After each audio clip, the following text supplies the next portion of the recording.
Please come now, I think I'm falling, holding on to what I think is safe.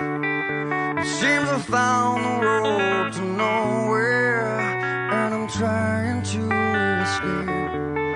I yelled back when I heard thunder, but I'm down to one last breath. And will it let me say, hold me now. I'm 6 feet from the edge, and I'm thinking maybe 6 feet is so far down.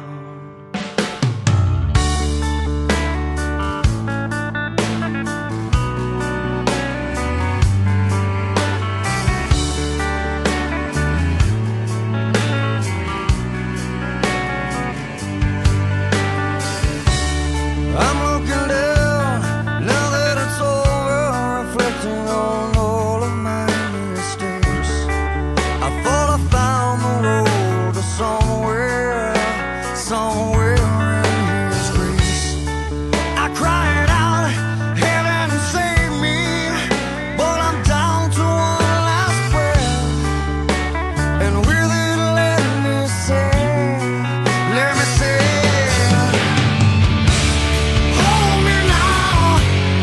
I'm 6 feet from the edge, and I'm thinking maybe 6 feet ain't so far down. Hold me now. I'm 6 feet from the edge, and I'm thinking maybe 6 feet ain't so far down. I'm so far down.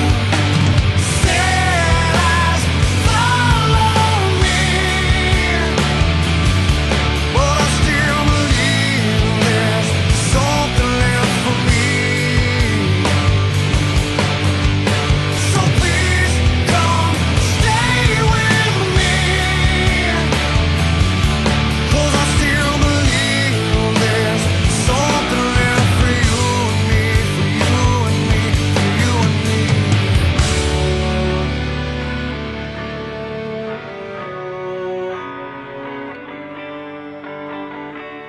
Hold me now.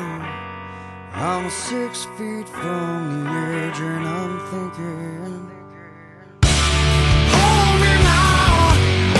I'm 6 feet from the edge, and I'm thinking maybe 6 feet ain't so far down. Hold me now. I'm 6 feet from the edge, and I'm thinking maybe 6 feet ain't so far down. Please come now, I think I'm falling, holding on to what I think is safe.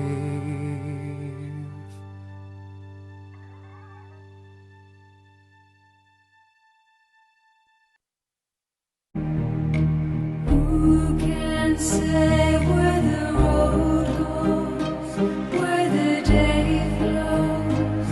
Only time. And who can say if your love grows as your heart shows? Only time. We gotta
In 1948, Spanish ophthalmologist José Ignacio Baraquer Moner was fed up with glasses. He wanted a solution for blurry vision that fixed the eye itself without relying on external aids.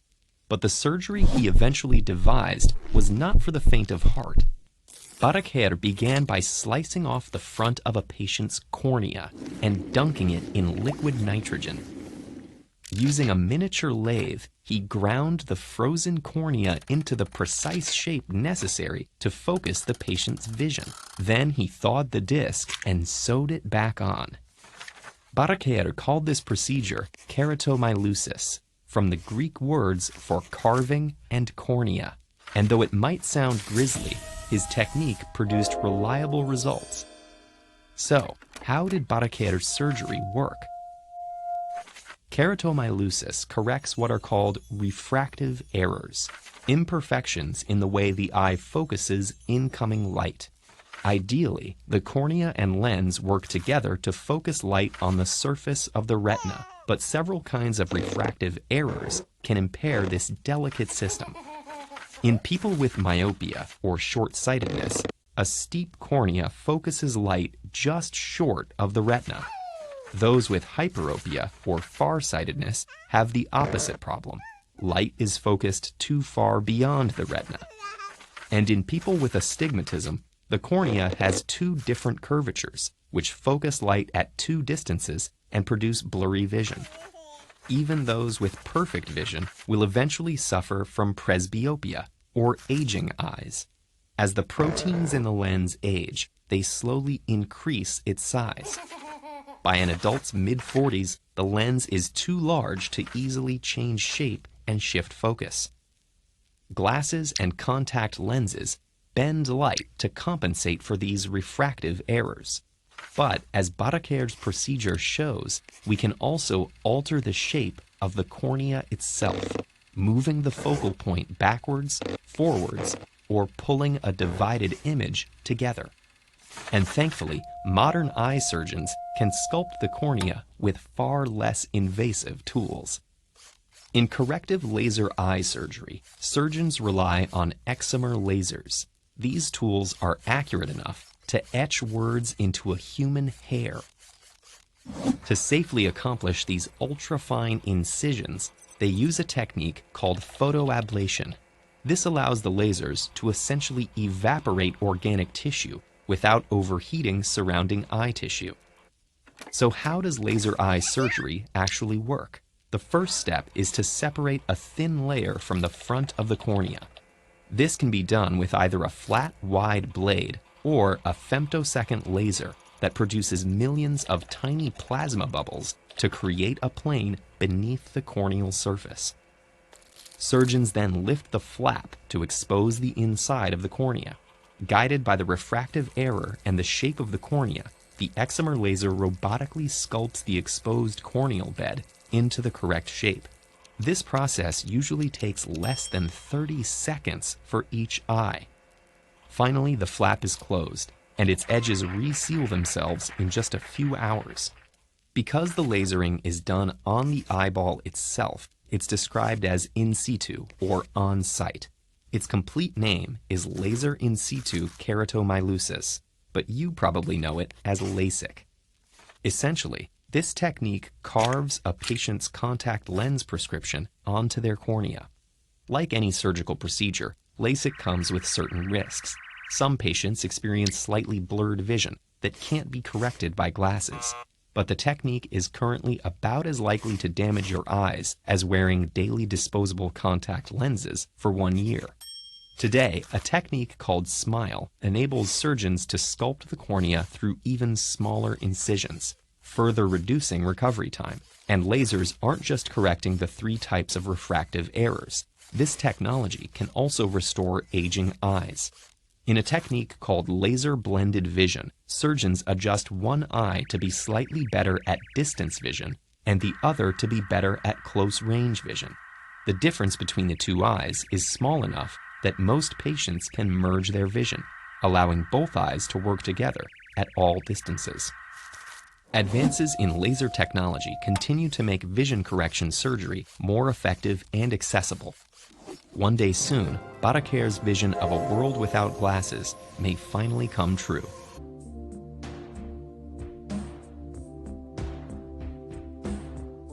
I can feel it coming in the air tonight. Oh Lord, and I've been waiting for this moment for all my life. Oh Lord, can you feel it coming in the air tonight? Oh Lord, oh Lord.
I wanna dance by water beneath the Mexican sky, drink some margaritas by swinging blue lights, listen to the mariachi play at midnight. Are you with me? Are you with me?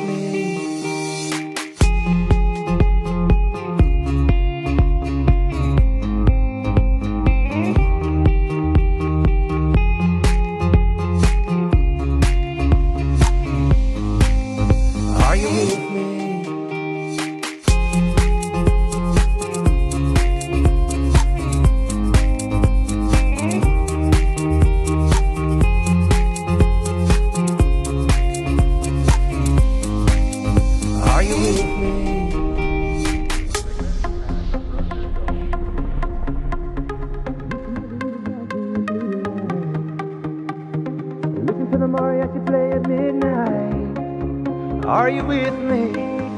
Are you with me? I wanna dance by water beneath the Mexican sky, drink some margaritas by swinging blue lights, listen to the mariachi play at midnight. Are you with me? Are you with me?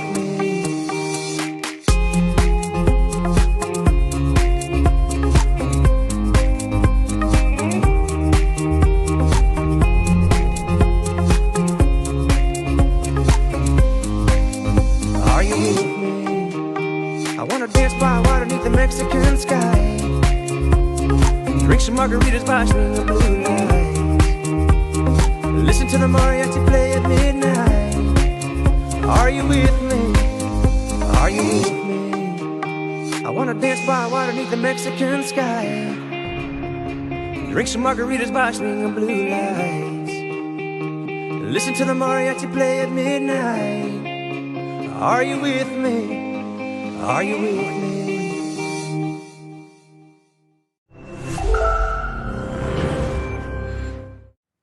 So 40% of the world's population live near the coast. So we've got sea level rise, intense storms, and by some estimates, 500 million to 1 billion people will be adversely affected by what's going to happen on the coast. But that's not the only problem. It's a bit more complicated than that. It's not just storms are increasing, sea level rise is going to flood these areas. You have secondary issues such as acidification that's going to damage coral reefs and natural systems. You have changing wind patterns because ocean temperatures are increasing and storms are getting more intense and also more unpredictable. And on top of that, you've got increased rainfall and flooding that is happening deeper in the coast in coastal communities. This is a big problem. And it's a personal problem for me as well. I'm from Singapore, an island state in Southeast Asia, many coastal communities. I worry about what's going to happen to my region, how it's going to impact my family. I've got 3 boys that have grown up along the coast. And with that, I've spent the last 2 years helping countries and coastal communities build resilience against climate change. What's the challenge? The challenge is no 2 coasts are alike. They're highly diverse, physically diverse. They have different distributions of populations, and they're socioeconomically different in terms of the communities that live there. Now, there are many solutions to protect the coast. You have seawalls, storm barriers, we can restore mangroves, and this can protect the coast. The challenge is not so much the solutions. The challenge is actually what's the right mix of solutions that fits the local context and delivers the highest socioeconomic return. Now, let me illustrate this with an example. I worked with a government in Southeast Asia, a country with a large population, diverse set of islands, many coastal communities spread across. And one region in particular faced a complex interplay of challenges: rising sea levels that were causing permanent flooding, increasing storms that were damaging the coast, a large proportion of vulnerable people in poverty living in low-lying areas. On top of that, land subsidence that made matters worse. So we worked with the government to model the impact of climate change over the coming decades, to answer questions like which parts of the coast will be flooded, which populations will be impacted, where would schools, hospitals, critical infrastructure be damaged, how would this impact crops, water systems, what would be the impact on natural ecosystems that are important to this country. And importantly, what this did was that it combined climate science with data analytics, with local context, and linked it to socioeconomic impact. Now, to give an example, one particular community faced the risk of 100,000 people potentially being displaced because of increasing sea levels, 8% of the economy, and almost half of the region's wetland reserves were at risk of being damaged. Now, in addition, with this insight, the government was able to better understand the knock-on effects that this would have on public health, on food security, on forced migration. So a lot of issues. So what do you do about that, right? I mean, there's massive exposure and no clear answers to what you do. And in a developing economy such as this, massive trade-offs that you need to manage in terms of where you deploy resources. So initially, this region was looking at building seawalls, having early warning systems, storm barriers in place that required a fair bit of capital and investment. In fact, what we found was that a mix of solutions were needed. So that included mangrove restoration in selected areas as natural defense, and only in certain parts of the coast investing to build storm barriers and seawalls. Now, with that, the region could consider, with the same amount of resources, maximizing lives saved, livelihoods protected, and ecosystem safeguarded. And on top of this, the cost of inaction, of not doing anything, also meant massive negative impact for the private sector. So private enterprises would have had billions of dollars of losses with manufacturing, with critical infrastructure, with commercial real estate being damaged. Now, having a visibility on this, the government could then engage the private sector on co-developing and co-funding solutions that benefited both private enterprise and the local community. Now, this is not a problem only in Southeast Asia.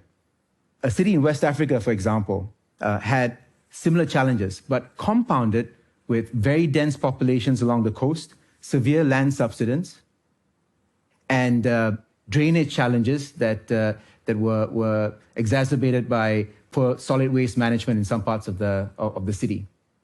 Now, by integrating climate science, data analytics to the local context, and tightly linking this to socioeconomic impact, the government was able to manage the trade-offs on how you would balance the deployment of resources to things such as, do I build more drainage infrastructure? Do I relocate some populations to other parts? Do I build storm barriers? What's the right mix? Now, as you can see, this is a challenging and complex problem. And when you look at it, the challenge is every coast that you look at is different, right? They're socioeconomically, physically different. And the most pressing challenges are often in developing countries where they have limited capacity to adapt and they have big trade-offs to manage. On top of this, there are many technical solutions and natural solutions out there. You can protect the coast with mangrove restoration, seawalls, storm barriers. You can accommodate by flood-proofing buildings, building drainage. You can relocate people and critical infrastructure. The challenge is not so much what are these solutions, but what's the right mix of solutions for any given context. So by combining climate science, data analytics to local considerations tightly to socioeconomic outcomes, decision makers can really balance the trade-offs and take the right actions over time to be able to maximize lives saved, livelihoods protected, and natural ecosystems saved. So with that, we can protect more people along the coast and optimize for the outcomes. Thank you.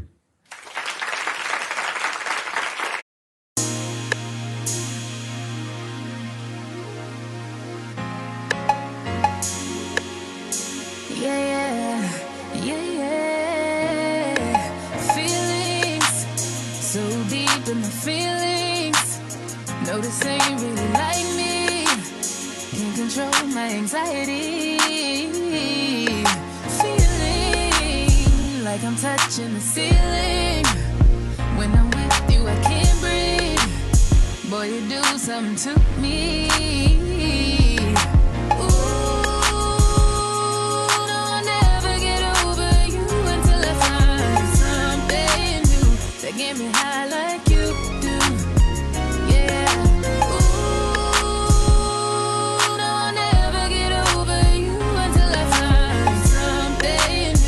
Get me high like you do.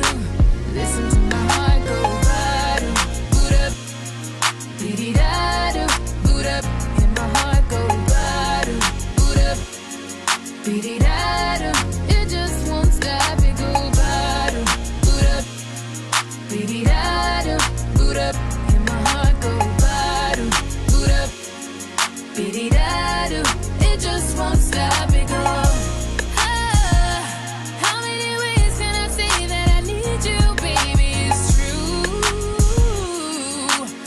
I might die without you.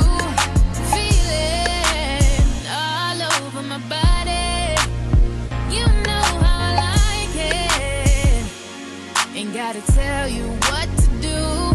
Yeah. Ooh, no, I'll never get over you until I find something new that get me high like you do. Yeah.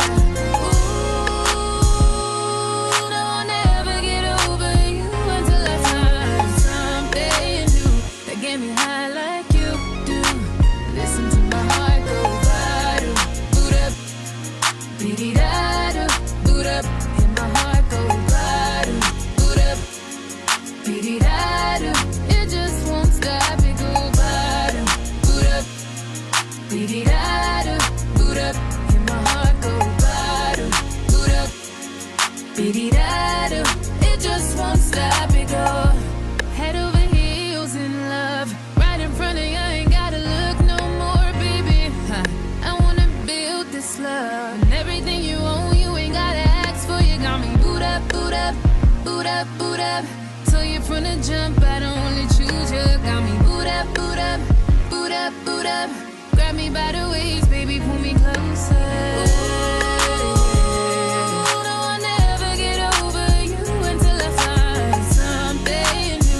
Get me high like you do. Yeah.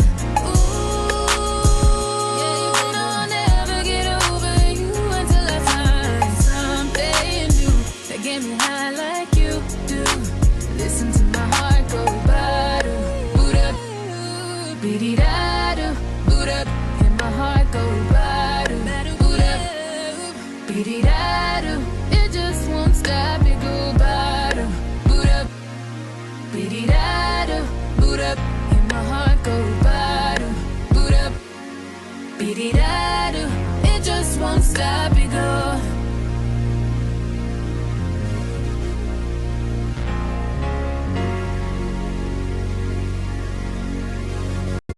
Oh, I don't feel so good. Me either. Are you seeing what I'm seeing right now? They're acting like they have no manners. I think it's time for some serious changes around here. Agreed! Wanna try another chocolate one? I do, but I just don't see how. All right, time's up. Both of you girls on your feet. School of Etiquette starts right now. Wait, what? Somebody wanna please explain how it's possible we could find the two of you out here in the park by yourselves, hanging out, acting like a couple of guys. What? Oh, please, we're just having fun. We call it living the life. Besides, it's just us, no one else is around. Yeah, manners are a waste of time. The two of you have a lot to learn. It's all good, we can show them the ropes. Actually, we kind of already have some plans. No, you don't. Here, take some notes. What? Shouldn't have to be told twice. We love to be ladylike. You can go search far and wide, but it's easy to see. We always wanna do the right thing. Hey, act so polite. Hey,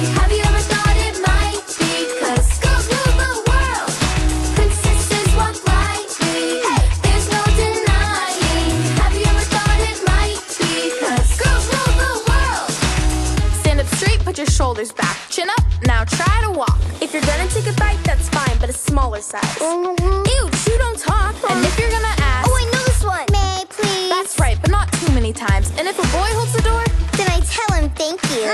run away from guys. Wait, why? Now you don't want to wear too much. A little powder will do just fine. And what's a good idea? Oh, I know. I should freshen up. Why? Because I've been outside. That's right. There's just so much to learn. We're never gonna get it right. We quit. Oh, come on. Let's try it again. Being a lady just takes some time.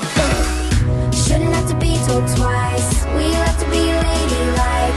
We can go search far and wide, but it's easy to see. We always wanna do the right thing. Act so politely. Have you ever thought it might be? 'Cause girls rule the world. Princesses walk lightly. There's no denying. Have you ever thought it might be? 'Cause girls rule the world. Hey, I think I'm getting the hang of it. Yep, you're acting more like a lady by the minute. Do you think we could try it one time with you guys? Sure, just follow our lead. Shouldn't have to be told twice. We have to be ladylike. We can go search far and wide, but it's easy to see. We always wanna do the right thing. Act so politely. Have you ever thought it might be? 'Cause girls rule the world. Princesses walk lightly. There's no denying. Have you ever thought it might be? 'Cause girls rule the world. We always wanna do the right thing. Act so politely. Have you ever thought it might be? 'Cause girls rule the world. Princesses walk lightly. There's no denying. Have you ever thought it might be? 'Cause girls rule the world. Excuse me.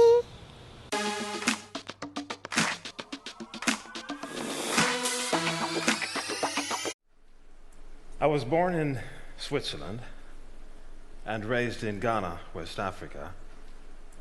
Ghana felt safe to me as a child. I was free, I was happy.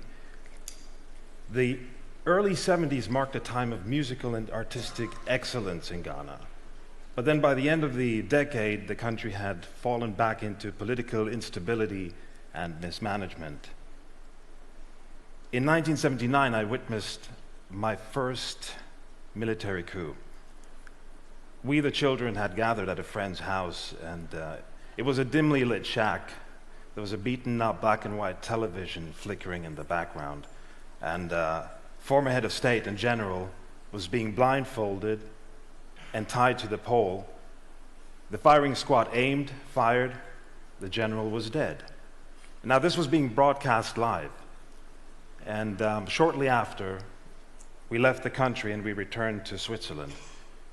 Now, Europe came as a shock to me, and I think I started feeling the need to shed my skin in order to fit in. I wanted to blend in like a chameleon. I think it was the tactics of survival. And it worked, or so I believed. So here I was in 2008, wondering where I was in my life.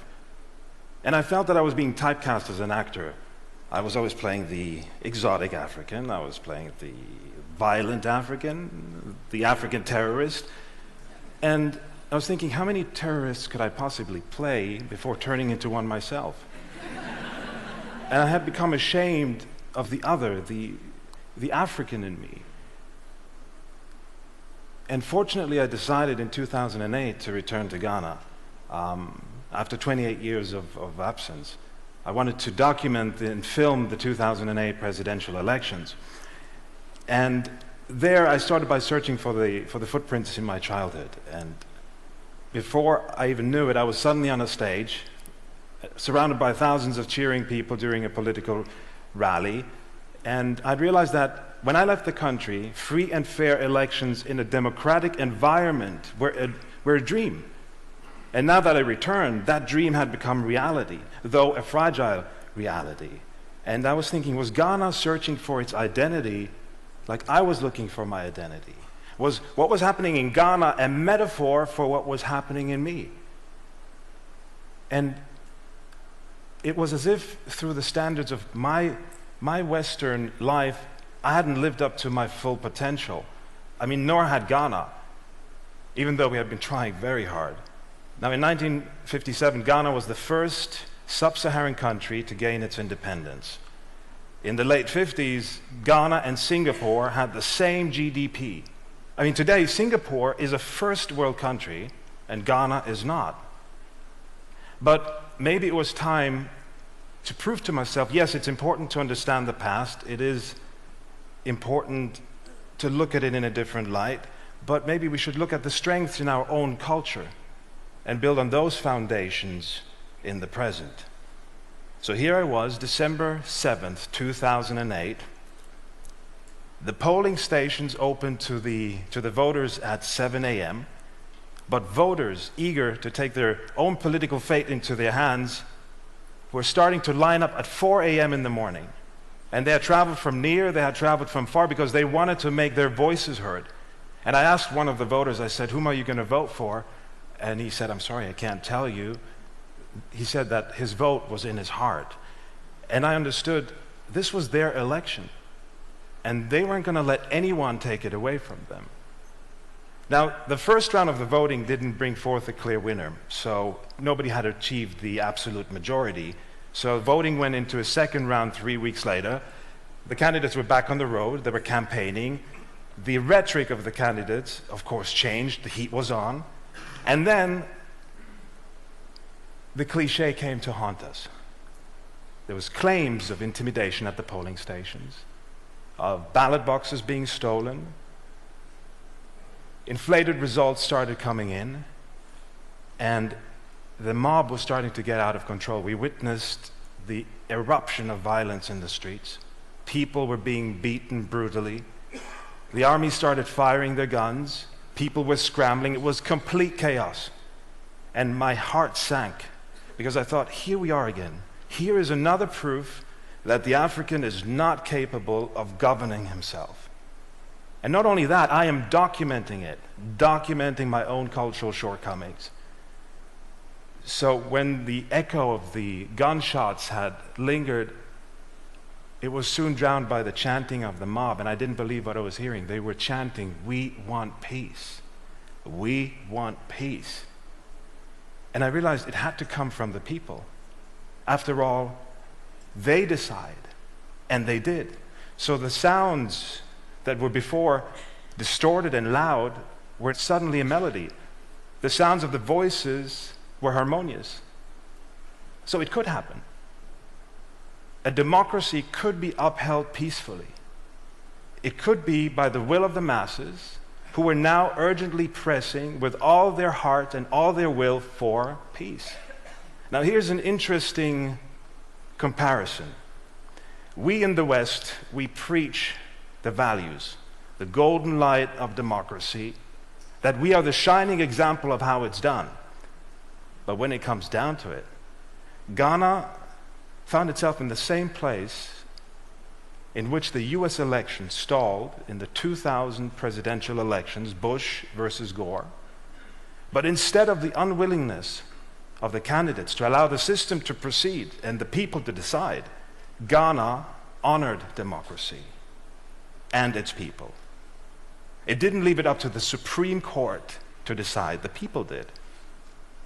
Now, the second round of voting did not bring forth a clear winner either. I mean, it was so incredibly close.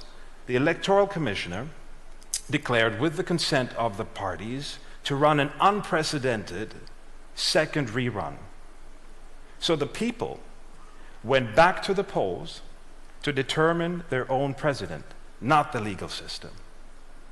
And guess what? It worked. The defeated candidate gave up power and made way for Ghana to move into a new democratic cycle. I mean, at the absolute time, for the absolute need of democracy, they did not abuse their power. The belief in true democracy and in the people runs deep, proving that the African is capable of governing himself. Now, the uphill battle for Ghana and for Africa is not over, but I have proof that the other side of democracy exists, and that we must not take it for granted. Now, I have learned that my place is not just in the West or in Africa, and I'm still searching for my identity, but I saw Ghana create democracy better. Ghana taught me to look at people differently and to look at myself differently. And yes, we Africans can. Thank you.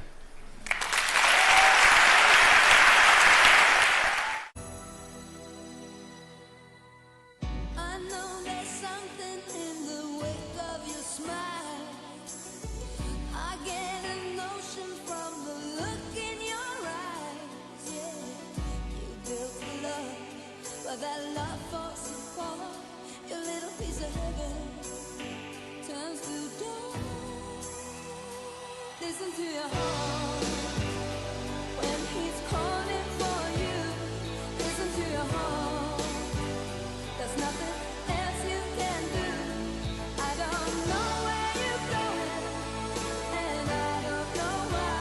But listen to your heart before you tell him goodbye.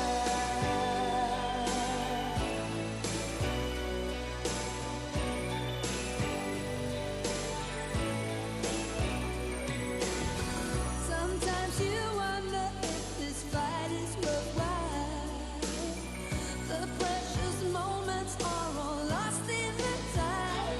Yeah, they're swept away, and nothing is what it seems. The feeling of belonging to your dreams. Listen to your heart when he's calling for you. Listen to your heart. There's nothing else you can do. I don't know where you're going, and I don't know why. But listen to your heart before you tell him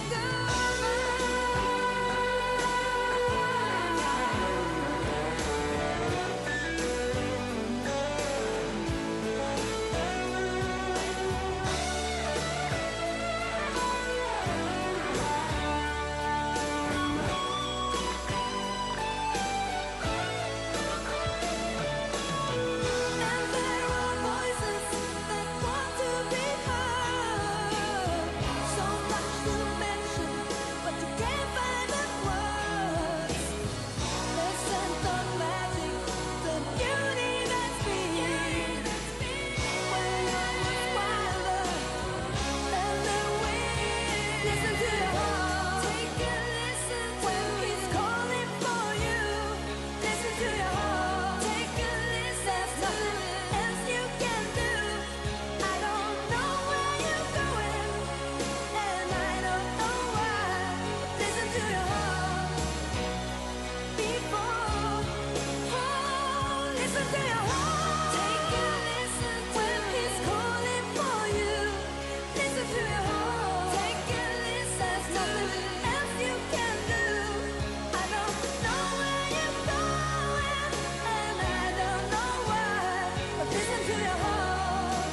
I'm in my bed, and you're not here, and there's no one to blame but the drink and my wandering hands. Forget what I said, it's not what I meant, and I can't take it back. I can't unpack the baggage left. What am I now? What am I now? What if I'm someone I don't want around? I'm falling again, I'm falling again, I'm falling. What if I'm down? What if I'm out? What if I'm someone you won't talk about? I'm falling again, I'm falling again, I'm falling. You said you cared, and you missed me too,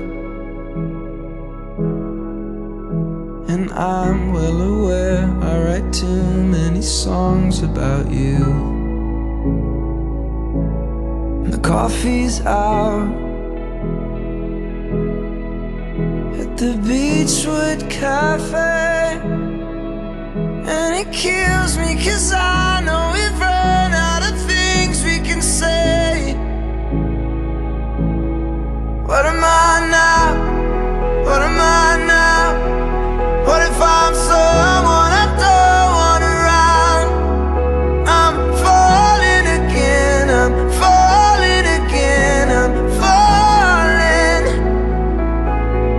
What if I'm down? What if I'm out?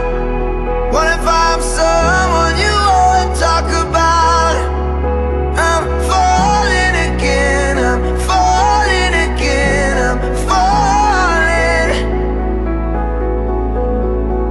And I get the feeling that you'll never need me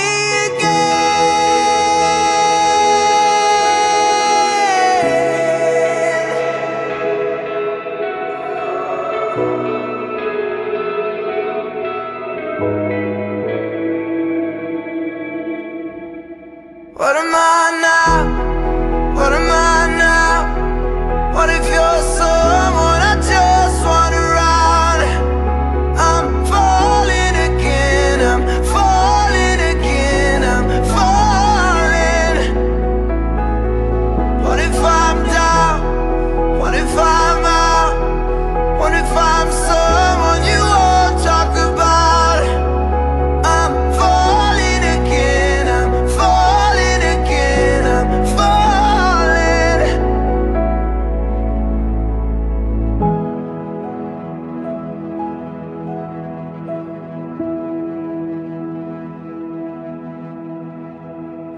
So exactly how does a lack of sleep impact our emotional brain? Why does that lack of sleep make us so emotionally irrational and hyperreactive?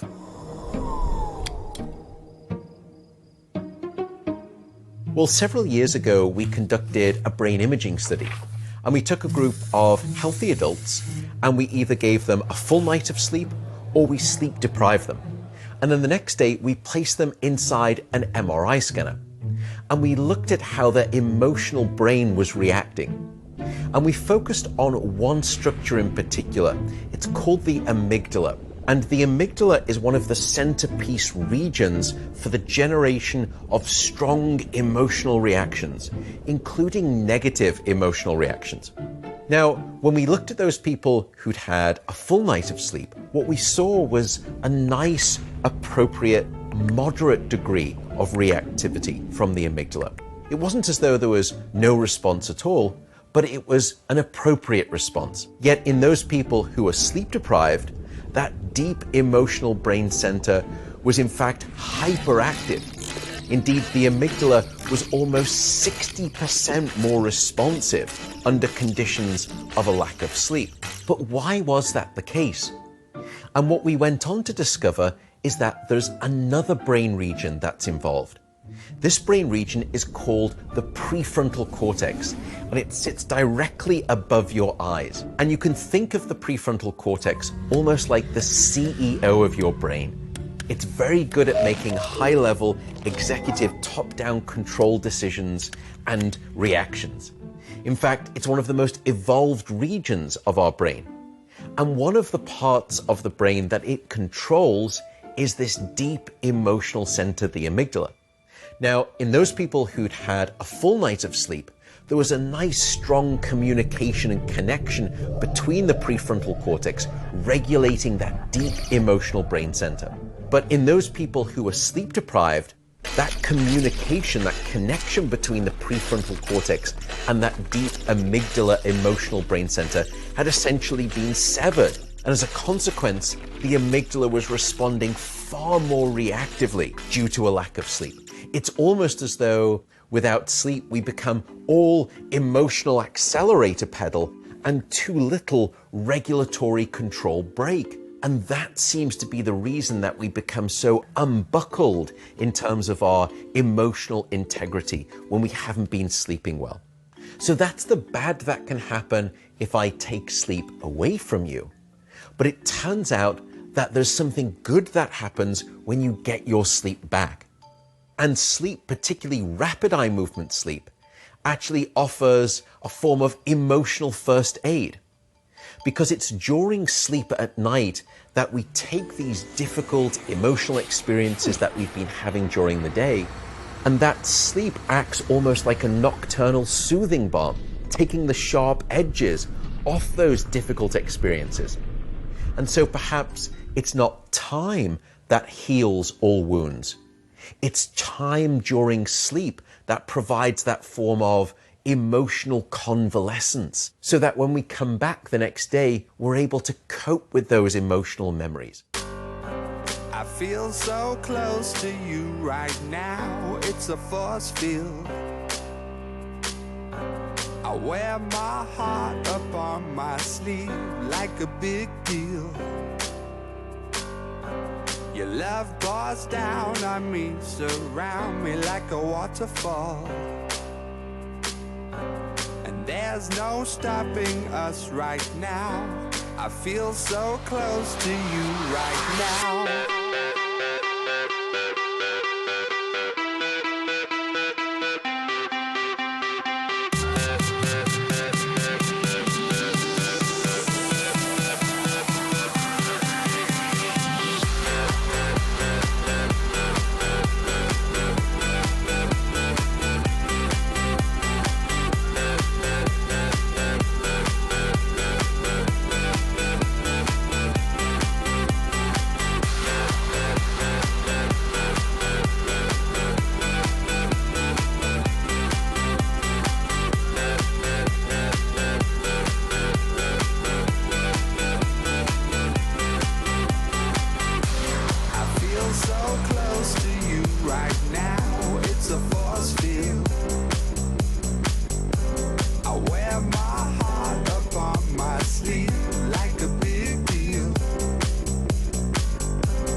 Stopping us right now. I feel so close to you right now.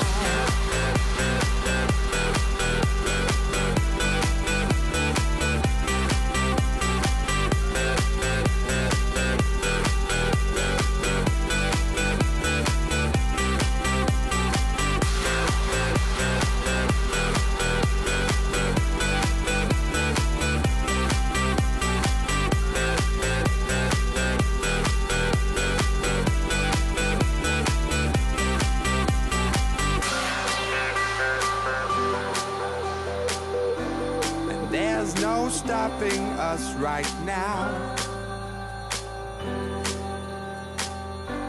And there's no stopping us right now.